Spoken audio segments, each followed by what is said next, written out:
G'day. Today we're going to be doing another gun versus drop shot video. This time of course, once again, we got the 65 caliber hand cannon. And this time, instead of using the carpet tacks, I'm actually using a bunch of random bits of cut off rivets that I had lying around, mostly steel. There is some aluminum in there, so those ones are going to be a much lighter shot. However, it's more of the mass in this case that provides the projectile power.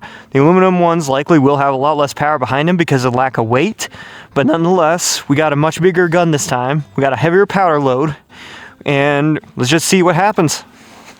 Because of the nature of it being more of a shotgun blast, I'm going to have to stand a lot closer than I did in Gun vs. Armor 2. So we'll be a little further up there and make sure we can actually hit the gambeson.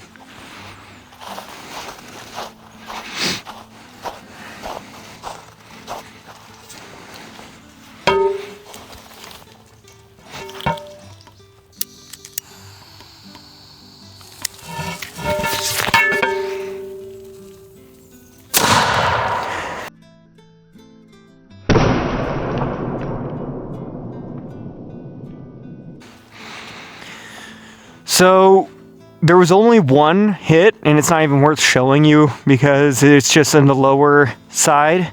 You'll see it in the slow-mo camera, but nonetheless, it's not really worth going over and looking at. But we'll get it reloaded, try to get a little bit heavier load because I think that was mostly just aluminum shot. So let's see about getting a heavier load in and see if we can do some more damage. So up the powder to 100 grains. We'll see about getting a little bit more power because that shot felt really weak. Felt like I was shooting something like a 22 or a 380. So let's see what this one does.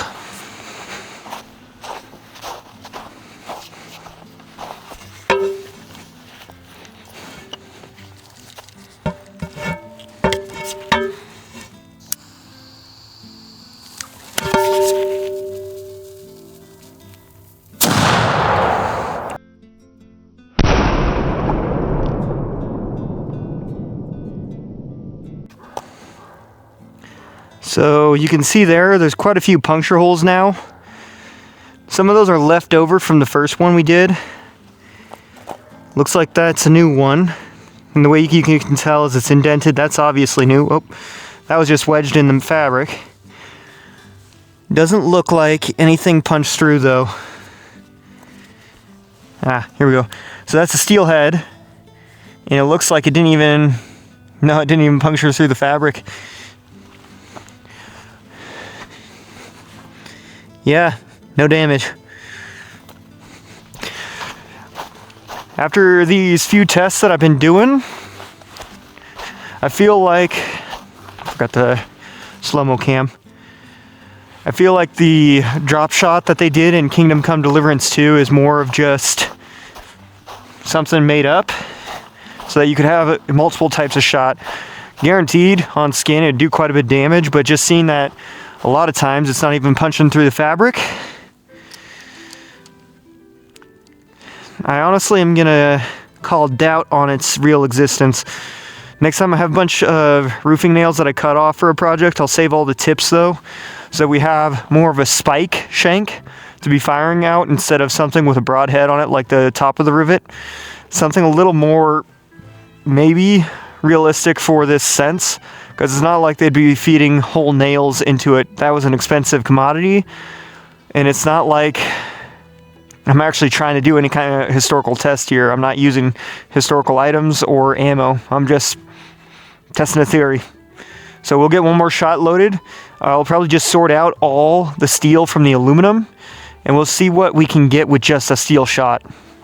Reloaded, 100 grain once more. This time, instead of using any of the rivet heads themselves, I'm just using the tips of the nails and the middles of the shanks to fire. Something a little more streamlined. If it hits, it's more likely to go through. It doesn't have a big fat nail head to try to rip through the fabric. So let's see what we can get. This is gonna be our last shot. Let's hope it counts.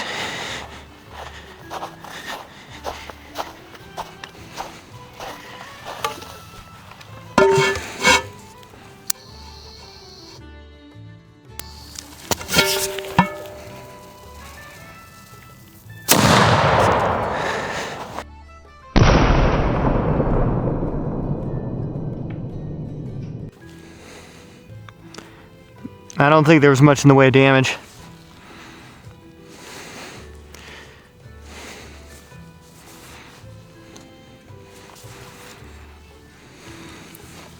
What little damage I'm seeing, I'm pretty sure is left over from old videos.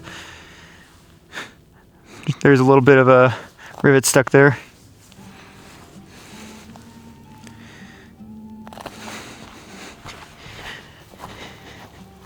Yeah, other than the 2 bullet holes, yeah, this guy is definitely alive.